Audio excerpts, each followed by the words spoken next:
Okay, so the first question is, I want you guys to state your religion. Islam. Well, I don't really consider religion, but agnosticism, basically. So what is agnosticism? Well, when I went on Google, the the classic definition is that basically the person doesn't believe that humanity can understand the existence of God. Basically, for me, I consider it um, also as searching for an answer, searching for an answer if a God does truly exist. Um, I'm not sure where I am right now, but hopefully before I die, I make a decision. Yeah. Um, I don't identify as as a Christian because I feel as though, um, in a lot of ways, the institution has allowed polytheism to permeate the religion, and I'm going to explain that. So, the idea of Jesus being God or being the Son of God. Um, in my religion, I see that as what we call shirk or partnerships with God. So, somewhat putting Jesus on a tier or even comparing Jesus and God together when we know that Jesus is a human being, it takes away from the true, pure form of monotheism, which is worshiping only one God. Um, Another reason is, of course, when we all know the origin of Christmas, Easter, um, how the early Christianity, they turned Halloween into Hallows Eve.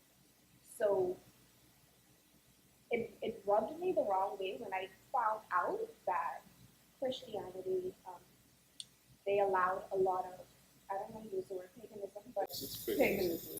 possibly But paganism and polytheism, when there's supposed to be an institution that believes in only one God, I felt as though it contradicted that message. Yeah. Personally, for me, when it comes to Christianity, um, I just don't have a beef with Christianity. I'm not saying that you do. Um, I don't have a beef with Christianity, but I have a beef with religion on the whole.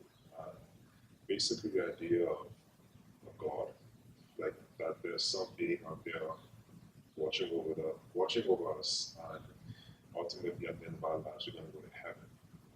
Um, in some cases, I do fear death. I I want to know what's going to happen when I die. Sometimes I think I'm going to go to hell. Sometimes I just think it's complete darkness. But for me, when it comes to my belief system, like I say, I join my major because I like to know everything. I'm curious about a lot of things. Um, for me, I think when it comes to Christianity, I think that in some cases they're very, they're very discriminatory at some things. I think they put too much criticism on. Like, there was a video on Facebook yesterday about a woman who was crying because of carnival, because people were gyrating and dancing and stuff like that. Some type of um, some type of catastrophe will happen in the Bahamas. But I think it's like they heavily judge and they heavily criticize. And I think that they should learn how to embrace certain things. Like at the beginning of the year, I read this book called Things Fall Apart by Chinwe Chebe. And the main character was this guy named Okonkwo. He was a African. I forgot the tribe. And Umorphia, I think it was. It's a weird name. I'm not gonna mess myself up on camera. But I'm thinking one particular track, but I'm not gonna say it. Yeah. Throughout the book, you see the beautiful life of the African tribes. Right. And at the end, you see the perversion of, not the perversion, but the intrusion of Christianity in these tribes, and they just come in and just totally decimate everything for this figure called Christ. So for me, it's like, it's understandable because they believe that they are right, but I think that Kind of like, okay, you hold on to your religion, you hold on to your belief, but don't intrude yes, on don't intrude on someone else. Yes, and I have an issue with that. Like, what I would say is just learn to respect other people, and that's just it for me. I feel as though people who do not have a specific belief or who consider themselves more liberal when it comes to certain principles, it's become easier in this society to accept those principles.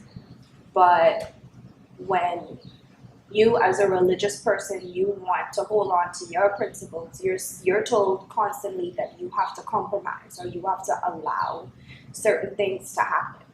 So I've never seen the video with the woman, but sometimes when I see certain things go on to the religion inside the religion, I'm like, this can't be Islam. You know, why are people acting in this sort of way, or why is there so much violence? This isn't what the Prophet preached about. So when we look at it in a more negative concept of the certain things that are allowed in Christianity, you have men in our society who would agree that they believe that they're a Christian, but they may be a part of gangs or violent associations that cause a lot of the crime. So when we look at it in negative aspects, I would cry over that too. Why is it that us as Christians, we no longer believe in the message of Jesus? And in my aspect, in my understanding as a Muslim, why don't we hold on to Islamic principles anymore? So when you look at it in that aspect, it can kind of, you as a non-believer or someone who doesn't believe in God right now is kind of like hashing out whether or not the existence of God is true. You can understand from our mind frame what we think about and how much we cherish a religion, and we want people who consider themselves Muslim or Christian to hold on to those principles. When it comes to calling atheists dumb, I wouldn't subscribe to calling anybody dumb because they don't believe how I believe. My hope is for everyone to be Muslim because I feel for me it has brought a dramatic change in my life. But I'm not someone to judge or say where you're going to be 10 years down the line. And even sometimes as religious people, we tend to look at, what's going on in your life to kind of cover up what's going on in ours, Yes. or trying to cover up our flaws and our faults. For me, a definitive moment where I felt as though I was discriminated against. So let me tell you the story, right? I was trying to move out my mommy's house. So I was looking for an apartment. I was looking for apartments in the newspaper. And I saw this apartment, seemed interesting. So I called it.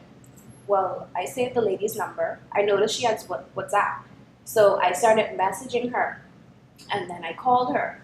And we were having a conversation. And in the middle of the conversation about the house, she said, I noticed in your display picture, you have a head covering on. And she's like, I have a question. You're a Muslim? And I was like, yeah, I am a Muslim. She was trying to now run around the bush about the apartment and saying, oh, because like in the news, these Muslims and terrorism. And I was like, me as a Bahamian, I never thought in 3 years I would have to convince someone that I was not only a good Muslim, but I was also a Bahamian. So I said, you know what, Mom, it's okay. Like, I didn't even want that apartment anyway. But the idea that because I have a religion that's not Christian, it's a whole new laws. It's a whole new set of laws for me now, and a way for other Bahamians to understand me. So now I'm no longer just a Bahamian, but I joined ISIS, or I am part of Taliban, or I co-sign on to what else is going on in the world that has nothing to do with the Bahamas. With the Bahamas being called the Christian nation, I think that the label sometimes allows people to be discriminated against because basically I think more than 90% of Bahamians are Christians. So it's like, I think at times it's like you're walking around with shades on, and you just see this one shade, you see Christian, but yeah, and sometimes you're not very accepting, or you don't realize that there are other demographics and other beliefs located in this island and some other islands, in my opinion. Yeah. Before I change what I believed in, I'm going to be so honest with you, and this is not to be hurtful or anything. I just thought Muslim people were very evil. That's what I was led to believe by media and prophecies within the Bible, like the Revelations. I think within your religion, there's this guy named Naye. Is that the right pronunciation? No. How does this relate to the Revelation? No. I'm just saying. But is this referring to the last prophet, or no? Is it someone named Naye? No, just freaking out. No. Is he a part of the Sahaba, the prophets? Is he a scholar? Is he? I just. How did you hear about him? Well, online, I saw somewhere, and they said that in the end times of Islam prophecy, that there was this guy named Naye would come back and. No, child. No, we don't believe that. No. I don't know who that is. So we believe that Jesus is coming back, like every other Christian. So yeah, I had a question. Is Allah the same as God in Christianity? Yeah, so it's the same as Allah is the same as God in Christianity, the ultimate supreme God, who I guess in the Bible you see Jesus have a conversation with. We just don't believe that Jesus is that God who he had a conversation with on the cross, and we don't believe that Jesus is the Son of God because he was a human like everyone else. He slept, he ate, he did human things. So our understanding of God is not as a human being, but kind of like what you explained earlier, like something that human limitation cannot understand. I do have a question for you. You said you were a Christian before you converted, right?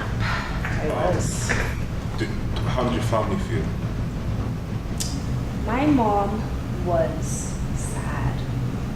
She was upset when I first brought the Quran in the house. Like it wasn't a hard shift for me. It was I got like my little Quran. It's like this big, and I was just reading through it.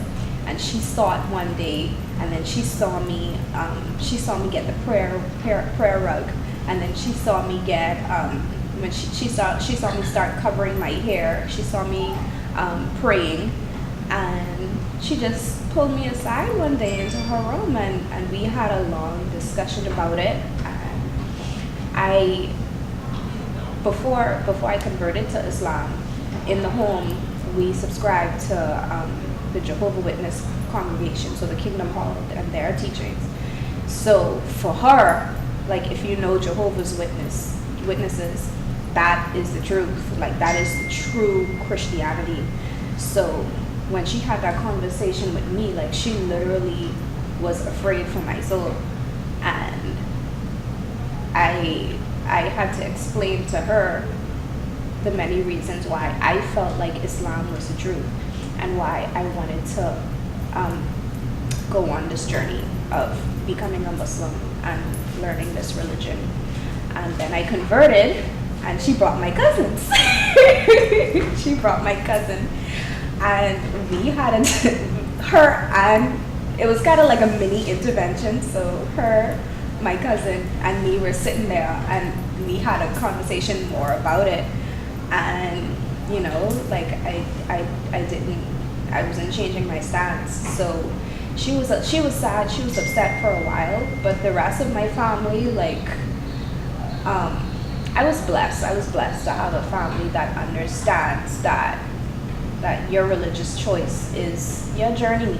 So you meet a girl, you know, by the bus stop, and you know, both of y'all catching a 21A, and the first thing you want to tell her about being a agnostic, what would those first words be? Like, what's the first thing you want her to know if she says, okay, well, what's an agnostic?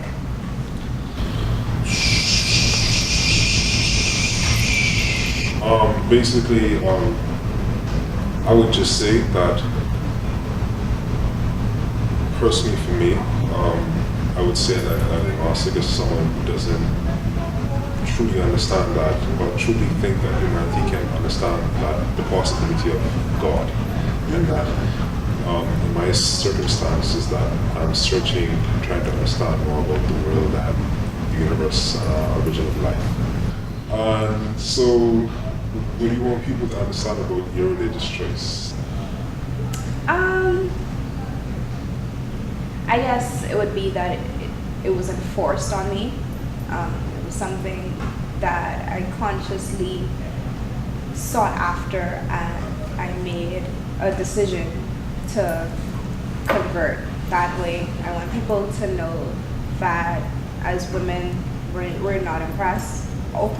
We have lots of rights in Islam. I want people to know that my religion is not one that subscribes to terrorism and violence. And I want people to know that this thing on my head it does not limit me. It actually makes me feel more free from other things in the society that we're forced to subscribe to when it comes to body image, when it comes to conceptions of beauty. So I feel more dignified when I cover my hair, when I join this religion, and that's me. I really enjoyed this conversation. Yeah, I did too. I really did. I learned a lot. I would really be interested in learning more about your religion, Judaism, culture, lifestyle. And I think you were very open. I think you were too. And I like how you challenged me to some stuff. Some things that I was saying, yeah. Yeah, I learned a lot too. I learned that not all atheists or agnostics are very trolling. You guys do somewhat have a heart. So thank you, man. Thank you for the conversation. No problem.